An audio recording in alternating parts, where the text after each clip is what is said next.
Hello and welcome to Mahamaya selection. आप जुड़ चुके हैं महामाया सिलेक्शन के साथ, जो एजुकेशन की दुनिया की लेटेस्ट खबरों के साथ आपको अपडेटेड रखता है। और आज आप हमारे साथ हैं प्रैक्टिस बैच में टेरिटोरियल आर्मी ऑफिसर रिक्रूटमेंट के लिए जो प्रैक्टिस बैच हम लाए हैं, आप हमारे साथ उसी बैच में जुड़ चुके हैं। और आज हम पेपर सॉल्व कर रहे हैं रीजनिंग का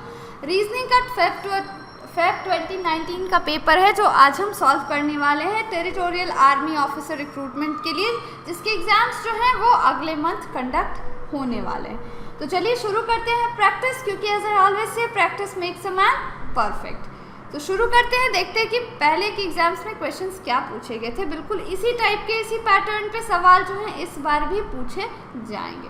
तो पहले क्वेश्चन को देखते हैं।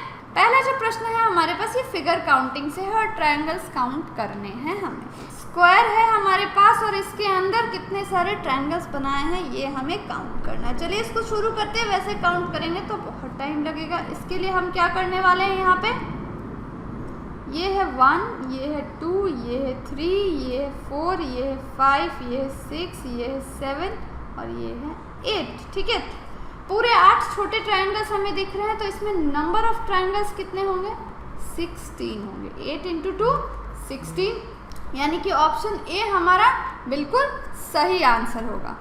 अगले प्रश्न पे आते हैं। अगला प्रश्न में हमारे पास फिगर काउंटिंग का है और इस पर हमें रेक्टेंगल्स काउंट करने हैं। ये हमारे पास एक बॉक्स है और इसके अंदर छोटे छोटे रेक्टेंगल्स बनाए हुए हैं। चलिए काउंट करते हैं। सबसे पहले तो 1 2 3 4 5 6 7 8। ठीक है, 8 तो यहाँ हमारे पास है। ठीक है, फिर एक ये बड़ा वाला रेक्टेंगल 9, फिर ये एक बड़ा वाला रेक्टेंगल 10 तो यहाँ हो गया। फिर ये एक रेक्टेंगल 11 और ये एक रेक्टेंगल 12। टोटल अभी तक तो 12 हुए हैं। उसके अलावा अब इसे थोड़ा सा क्लियर कर लूँ मैं। 12 रेक्टेंगल हमने काउंट कर दिए। अब ये हमारे पास हो गया 13। ठीक उसी तरह से यहाँ पे हमारे पास हो गया ये वाला रेक्टेंगल 14, ये हमारे पास हो गया 15 और ये हमारे पास हो गया 16। ठीक है, तो अभी तक 16 रेक्टेंगल्स हुए हैं। तो इसका जो करेक्ट आंसर होगा वो होगा ऑप्शन बी, 16 रेक्टेंगल्स इसके अंदर हैं। चलिए आगे बढ़ते हैं अगले प्रश्न पे। अगला प्रश्न जो हमारे पास है ये सीटिंग अरेंजमेंट का है। अगला प्रश्न जो हमारे पास है वो है, in a row of girls Kamla is 9th from the left and Veena is 16th from the right. ठीक है, ये कमला है, ये लेफ्ट से 9th है और ये वीना है, ये राइट से आगे। If they interchange their positions Kamala becomes 25th from the left. ठीक है, अगर ये अपनी पोजीशंस इंटरचेंज कर ले, यानी कि कमला इस तरफ और वीना जो है वो इस तरफ आ जाए, तो how many girls are there in the row. तो उस केस में क्या हो जाता है कि कमला 25 लेफ्ट से हो जाती है। अगर कमला यहाँ आ जाए और वीना यहाँ चली जाए तो ये कमला जो है ना ये 25th हो जाएगी लेफ्ट से। ठीक है, जहाँ पे विमला थी। तो ये वो जगह है। तो यहाँ पे अभी जहाँ कमला है ये लेफ्ट से 25th है और राइट से 16th है। लेफ्ट से 25th है और राइट से 16th है। तो एक ही व्यक्ति की जब दोनों तरफ से पोजीशंस हमें पता हो तो हम आराम से निकाल सकते हैं नंबर ऑफ गर्ल्स।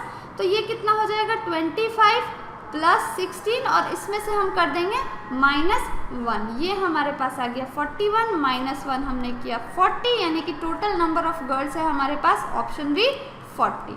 चलिए आगे बढ़ते हैं अगले प्रश्न पे। अगला प्रश्न हमारे पास है, 5 students are standing one behind the other in the playground facing instructor. Malini is behind Anjana. 5 students हैं जो एक प्लेग्राउंड में इंस्ट्रक्टर की तरफ फेस करके खड़े हैं। मालिनी जो है वो अंजना के पीछे है, but in front of Gayatri, लेकिन गायत्री से सामने है। मीना जो है वो शीना के सामने है लेकिन गायत्री के पीछे है। तो मीना की पोजीशन आपको बतानी है। चलिए इस प्रश्न को सॉल्व करते हैं।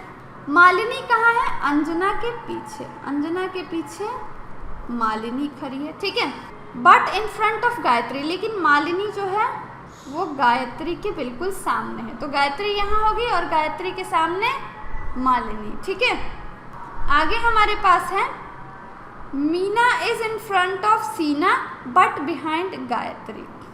Meena is in front of Sheena but behind Gayatri. Gayatri के बिहाइंड कौन है? गायत्री के बिहाइंड मीना है, ठीक है।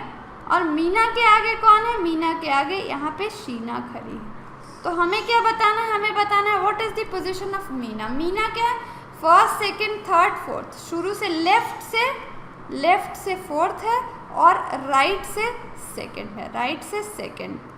तो आंसर क्या हो जाएगा? ऑप्शन है सेकंड फ्रॉम लास्ट हमारा करेक्ट आंसर होगा। चलिए आगे बढ़ते हैं अगले प्रश्न पे। अगला प्रश्न हमारे पास है, ये भी ऑर्डर एंड रैंकिंग का ही है। Sita is elder than Swapna. Sita is elder than Swapna, ठीक है। Lavanya is elder than Swapna but younger than Sita. Lavanya is elder than Swapna but younger than Sita. तो लावण्य जो है वो सीता से छोटी है, तो सीता आ गई यहाँ और स्वप्ना आ गई यहाँ, ठीक है। अभी तक तो ये बन गया हमारे पास सीता, लावण्य और स्वप्ना। आगे है Suvarna is younger than both Hari and Sapna. Suvarna जो है हरि और स्वप्ना दोनों से छोटी है। Swapna is elder than Hari. Swapna is elder than Hari, यानी कि यहाँ पे है हरि, नीचे है स्वप्ना और Suvarna is younger than both. तो सुवर्णा यहाँ आ जाएगी और यहाँ पे क्या? Swapna is elder than Hari. यहाँ पे है हमारे पास Swapna is elder than Hari. तो स्वप्ना कहाँ हो जाएगी? यहाँ हो जाएगी स्वप्ना, यहाँ हो जाएगा हरि। यानी कि ये वाली जो सीरीज चल रही है जिसमें सीता है, लावण्य है, स्वप्ना है, फिर नीचे आ जाएगा हरि और उसके नीचे सुवर्णा। तो सबसे छोटी कौन हुई? सबसे यंगेस्ट है ऑप्शन सी, सुवर्णा। चलिए आगे बढ़ते हैं अगले प्रश्न की तरफ। अगला प्रश्न है ब्लड रिलेशन का। C is as father's nephew. C A के पिता का भांजा है, ठीक है। D is as cousin. D A का कजन है लेकिन सी का भाई नहीं है। How is D related to C? चलिए इसको करते हैं, काफ़ी इंटरेस्टिंग है। सी के कोई पिता हैं, ठीक है, और इनका कोई भाई है जिसका बेटा है ए। सी इज एज फादर्स नेफ्यू। सी जो है वो ए के पिता के नेफ्यू हैं, ठीक है। आगे है हमारे पास A is as cousin, D is as cousin. D जो है ए की कजन है, तो ए की कजन होगी तो ये यहाँ पे ही होगी, इसकी भाई या बहन होगी, बट नॉट ब्रदर ऑफ सी। अब सी की ब्रदर नहीं है तो ये तो बहन होगी, ठीक है। How is D related to C? How is D related to C? D C से कैसे संबंधित? अब चूंकि ये भाई नहीं है तो बहन ही होगी, इसलिए ऑप्शन बी सिस्टर बिल्कुल सही जवाब। चलिए आगे बढ़ते हैं अगले प्रश्न पे। अगला प्रश्न हमारे पास है, Deepak said to Nitin that boy playing football is the younger of the two brothers of the daughter of my father's wife. Football खेल रहा है वो छोटा है दो भाइयों में से। किसके भाइयों में से? उस लड़की के भाई में से जो मेरे पिता के पत्नी की बेटी है, पिता के पत्नी की बेटी, ठीक है। तो how is the boy playing football related to Deepak? चलिए इस प्रश्न को करते हैं। सबसे पहले तो यहाँ पे ये फादर है, ये मदर है, इनकी डॉटर है और इस डॉटर के साथ ही दो भाई हैं, ये भी भाई है और ये भी भाई है। और क्या पूछा? That boy playing football is younger of the two brothers of daughter of my father. Daughter of my father's wife, पिता की वाइफ, फादर्स वाइफ क्या होंगी? माँ होंगी। माँ की बेटी यहाँ है और ये जो लड़का है दीपक, ये भी क्या है? ये दीपक इसका भाई हुआ, ठीक है। तो आंसर क्या हो जाएगा? How is boy playing football? जो लड़का खेल रहा है, इन दोनों में से कोई एक जो लड़का खेल रहा है वो दीपक का क्या होगा? दीपक का भाई ही होगा, यानी कि ऑप्शन सी हमारा करेक्ट आंसर होगा। चलिए आगे देखते हैं, वेन डायग्राम वाले सवाल को देख लेते हैं।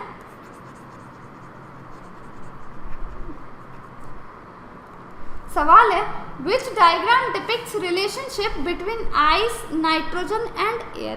तीन है, नाइट्रोजन, आइस और एयर के बीच रिलेशनशिप क्या होगा? तो रिलेशनशिप जो होना चाहिए वो ये होना चाहिए कि एयर और नाइट्रोजन, एयर तो जो होता है वो एयर होता है, ठीक है, ये हमारा एयर है, इसमें नाइट्रोजन भी हो सकता है, हवा में नाइट्रोजन भी हो सकता है, लेकिन आइस जो है ये तो बिल्कुल अलग है, आइस का इससे कोई लेना देना नहीं है। तो ऐसा कुछ हमारा वेन डायग्राम होगा, यानी कि ऑप्शन डी हमारा करेक्ट आंसर होगा। चलिए आगे बढ़ते हैं अगले प्रश्न पे। अगला प्रश्न हमारे पास है which diagram depicts the relationship between bus, car and vehicle. ठीक है, बस, कार एंड व्हीकल, व्हीकल यानी कि वाहन, तो वाहन बस और कार क्या है, व्हीकल है, ठीक है। अब इसी के अंदर बस भी आते हैं और इसी के अंदर कार भी आते हैं, तो कुछ ऐसा डायग्राम होना चाहिए, यानी कि ऑप्शन सी हमारा करेक्ट आंसर होगा। चलिए आगे बढ़ते हैं अगले प्रश्न पे। अगले जो 3 हमारे पास प्रश्न हैं ये कोडिंग डिकोडिंग के, कोडिंग डिकोडिंग भी बहुत इंपॉर्टेंट है। अगर इस एग्जाम की बात करें तो कोडिंग डिकोडिंग से भी बहुत सारे सवाल देखने को मिले हैं प्रीवियस ईयर पेपर्स में। चलिए शुरू करते हैं इसको सॉल्व करना। If custom is written as UCTSMO then how parent will be written in the same code. देखिए यहाँ पे है हमारे पास कस्टम और लिखा क्या है इसके लिए, UCTSMO। कुछ भी नया नहीं है, कोई भी नए वर्ड नहीं है, अल्फ़ाबेट की नंबर वैल्यू कुछ भी नहीं है, बस वर्ड्स को उल्टा पुल्टा कर दिया। देखिए यहाँ क्या किया गया, CU, यहाँ पे TS और यहाँ पे M, यानी कि दो के पेयर में वर्ड्स को डिवाइड किया गया है और उन्हें उल्टा करके लिख दिया गया। तो यहाँ पे हमारे पास क्या होगा, PARENT, दो में हम डिवाइड करेंगे इस तरीके से, यहाँ हो जाएगा AP, यहाँ हो जाएगा ER, यहाँ हो जाएगा TN, तो यानी कि ऑप्शन डी हमारा बिल्कुल सही जवाब। आगे बढ़ते हैं अगले प्रश्न पे। अगला प्रश्न है if cat is coded as 3120, CAT 3120 and what code number can be given to Navin, NAVIN। आप देख सकते हैं कि यहाँ पे C के लिए 3, तो ABC, C की प्लेस वैल्यू 3 होती है, A की 1 और T की तो 20 होती है, यानी कि यहाँ पे अल्फ़ाबेट्स के नंबर्स जो हैं वो डालने हैं आपको। N कौन से नंबर पे आता है, N जो है वो 14वें नंबर पर आता है, N हमारा 14वें नंबर पे आता है, A अगेन 1 हुआ, V 22, I हमारा 9 और N अगेन हमारा 14। तो हमारा आंसर क्या हो जाएगा, हमारा आंसर ऑप्शन ए 14, 12, 29, 14, ये बिल्कुल सही जवाब होगा। चलिए आगे बढ़ते हैं अगले सवाल पे। अगला जो प्रश्न है वो है in a certain code addition is written as 381965, how tide will be written as,